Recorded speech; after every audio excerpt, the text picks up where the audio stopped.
Je n'arrive pas à croire que Lamine Yamal va affronter Lionel Messi lors de la finalissima à l'été 2025. Pouvez-vous y croire? C'est fou comment le temps passe, n'est-ce pas? Parce qu'il y a environ un an, nous pensions tous que Messi ne pourrait jamais jouer contre Lamine Yamal, ou que Yamal ne jouerait jamais contre Lionel Messi à cause de leur grande différence d'âge. Et nous nous demandions aussi quelle compétition permettrait à ces deux joueurs, Yamal et Messi, de s'affronter. Peut-être un match amical de pré-saison entre Barcelone et l'Inter Miami? Mais non, c'est encore mieux. Ce sera lors d'une finale. Ce sera le vainqueur de l'Euro contre le vainqueur de la Copa América, l'Argentine contre l'Espagne, à l'été 2025, et Lamine Yamal et, espérons-le, Lionel Messi seront présents. Je ne vais pas vous mentir. Quand j'ai vu Messi peiner à terminer le match contre la Colombie et en voyant que sa cheville droite n'allait pas bien, je me suis dit « Regardez, la raison pour laquelle Messi s'est blessé au départ est qu'il a fait quelque chose que les athlètes ordinaires devraient faire, à savoir sprinter pour récupérer le ballon avant qu'il ne sorte. Messi ne peut plus vraiment faire cela à l'âge de 37 ans. Cela nous montre qu'il y a des indices que Messi arrive à la fin de sa carrière, car tout autre athlète ou athlète ordinaire pourrait atteindre le ballon et réussir ce centre dans la dernière minute de ce jeu. Mais Messi ne peut pas faire cela à 37 ans. Est-ce que je blâme Messi ou est-ce que je dis que Messi est mauvais maintenant? Non. À 37 ans, bien sûr, vous allez vous blesser plus facilement. Par exemple, si Luis Suarez fait un sprint de 40 mètres, il va se claquer un ischio-jambier. C'est juste normal. Et avec Messi, il ne peut plus faire certaines choses qu'il faisait il y a 5 ou 6 ans. Cela fait partie du football. Et donc, quand je vois ces choses et que j'y pense, je me demande si Messi pourra vraiment arriver à l'été 2025 sans annoncer sa retraite. Pas du football, mais de l'équipe nationale argentine. Parce que quand vous jouez pour l'Argentine, connaissant leurs compétitions comme la Copa América, la Coupe du Monde et tous ces autres matchs importants, n'est-ce pas? Vous devez être à 100%. Vous ne pouvez pas jouer lentement, réagir lentement, vous blesser facilement. Vous êtes très sollicité lorsque vous jouez pour l'équipe nationale argentine de Scaloni. Ce sont des conversations que je sais que Messi a en ce moment dans sa tête. Il se demande s'il en fait trop, s'il reste trop longtemps, s'il doit arrêter ici.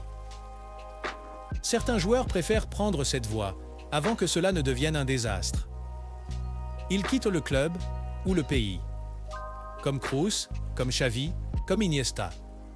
Cela arrive tout le temps. Peut-être que Messi pourrait voir la même chose, et j'espère que non. J'espère que ce n'est qu'une blessure ordinaire à la cheville droite et qu'il reviendra pleinement préparé et qu'il restructurera simplement sa façon de jouer. En vieillissant, vous devez toujours aborder le jeu différemment. Mais je veux vraiment voir Messi affronter Lamine Yamal.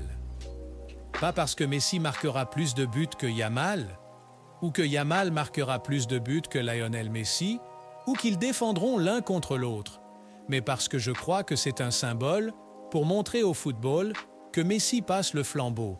Et quel meilleur moyen de le faire que de tenir ce match au Spotify Camp Nou à l'été 2025.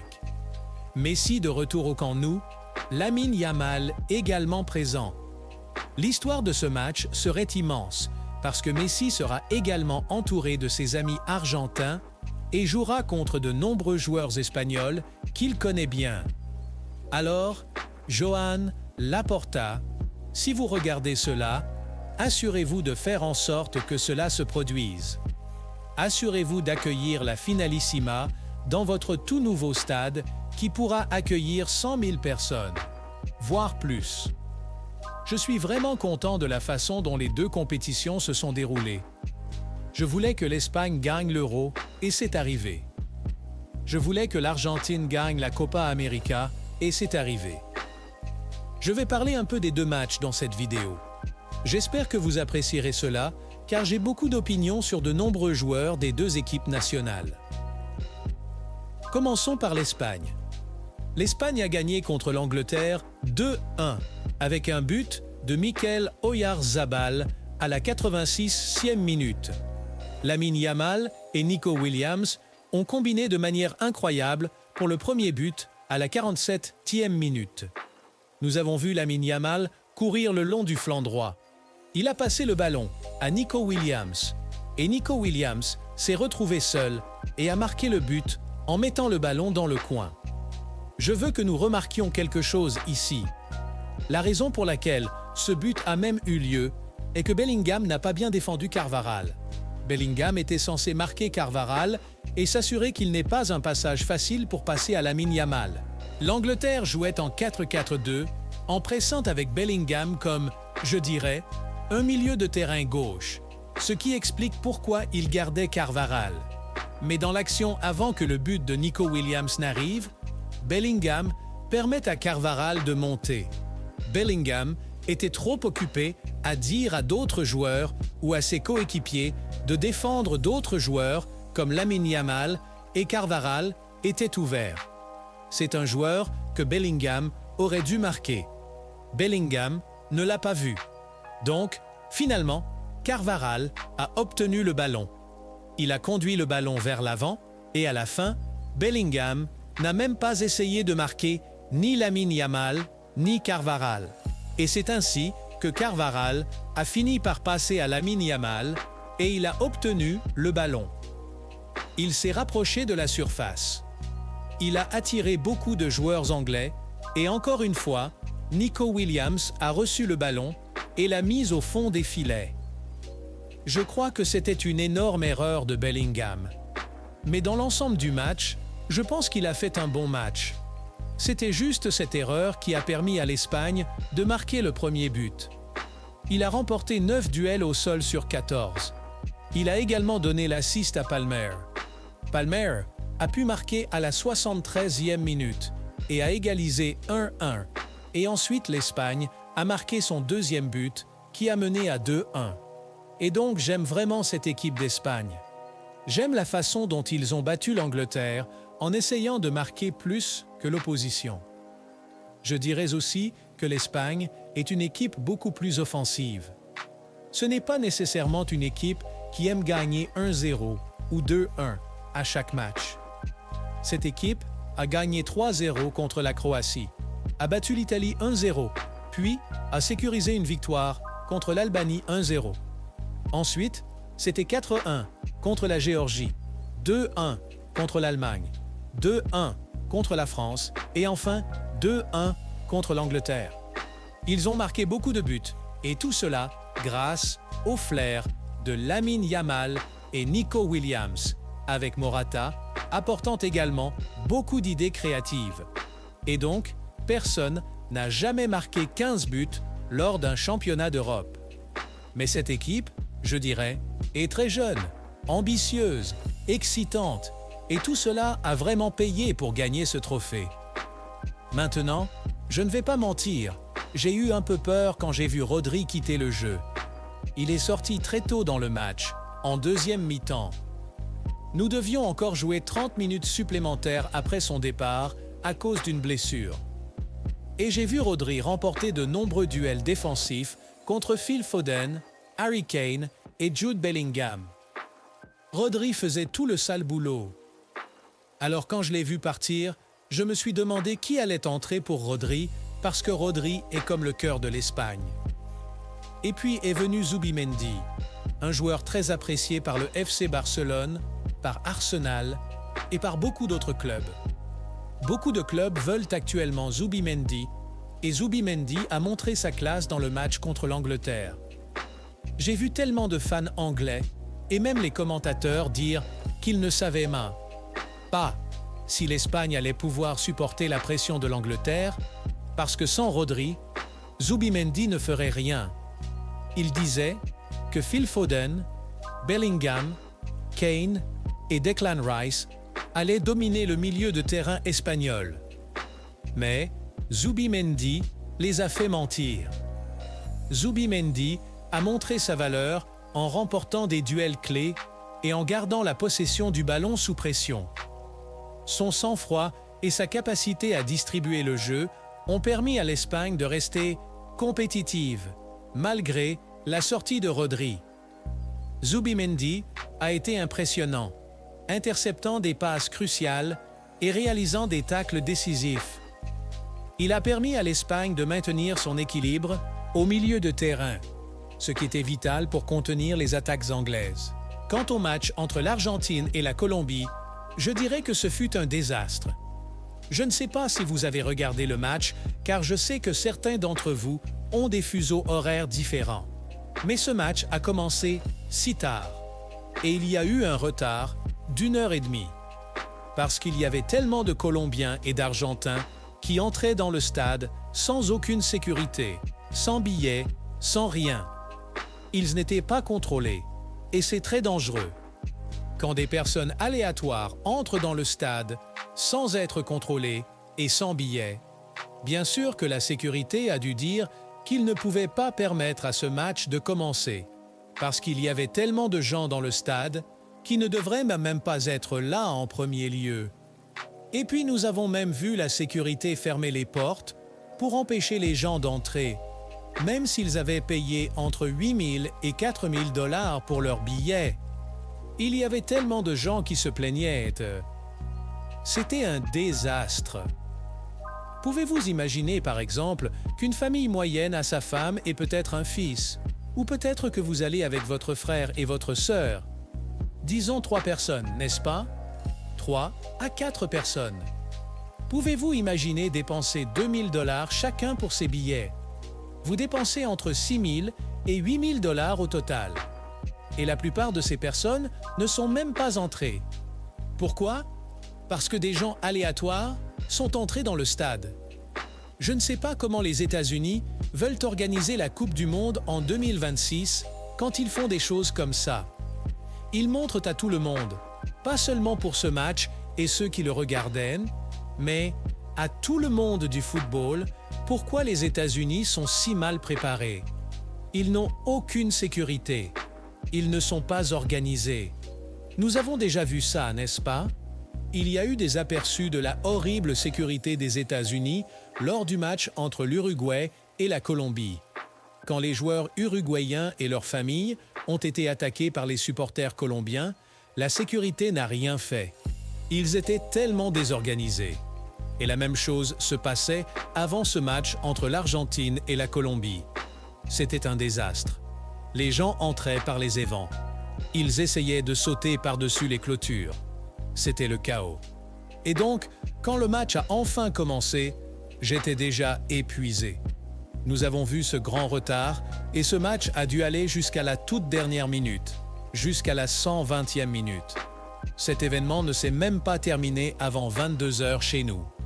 Je ne peux même pas imaginer ce que c'était pour les gens là-bas à Miami avec leurs différences de fuseaux horaires. Ils étaient probablement debout jusqu'à 1 h du matin. Et pour les gens en Europe ou en Afrique, vous regardiez probablement ce match à 3 h, 4 h, 5 h. C'était fou. Quand j'ai vu l'Argentine contre la Colombie, j'ai vu 2 équipes très solides défensivement, très disciplinées. Les 2 équipes étaient très organisées à l'arrière et ne se permettaient pas de faire des erreurs. Comme nous avons vu James Rodriguez, Luis Diaz portait le ballon vers l'avant. Il le perdait face à Lisandro Martinez ou Cristian Romero.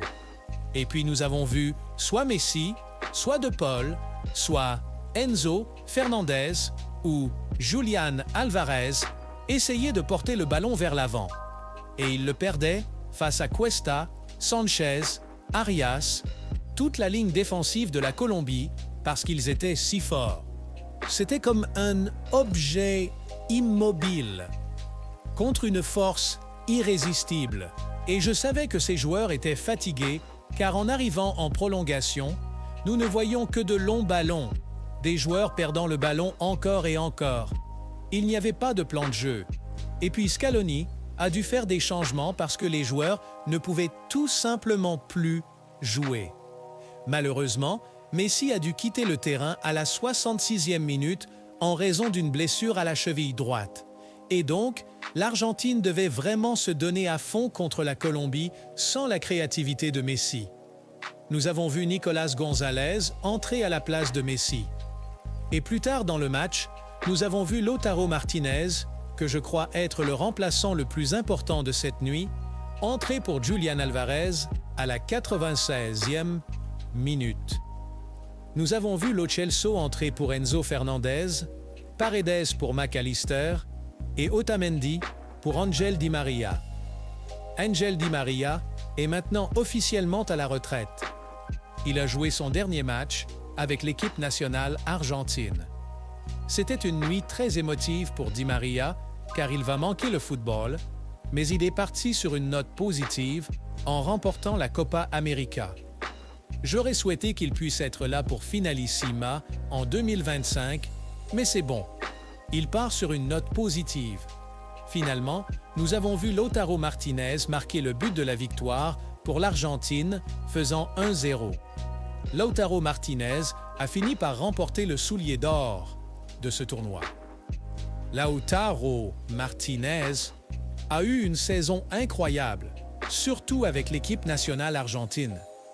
La Colombie s'est battue si fort, mais l'Argentine s'est battue encore plus fort. Ils étaient tellement expérimentés dans des scénarios comme celui-ci, où il est si difficile de gagner et il faut aller en prolongation. Nous avons vu cela lors de la Coupe du Monde. C'est pourquoi Scaloni a aligné exactement les mêmes joueurs que nous avons vus il y a 2 ans à la Coupe du Monde. C'était Julián Alvarez, Messi, De Paul, Di María, McAllister, Enzo Fernandez, Tagliafico, Lisandro Martinez, Romero et Montiel. Ces joueurs étaient prêts.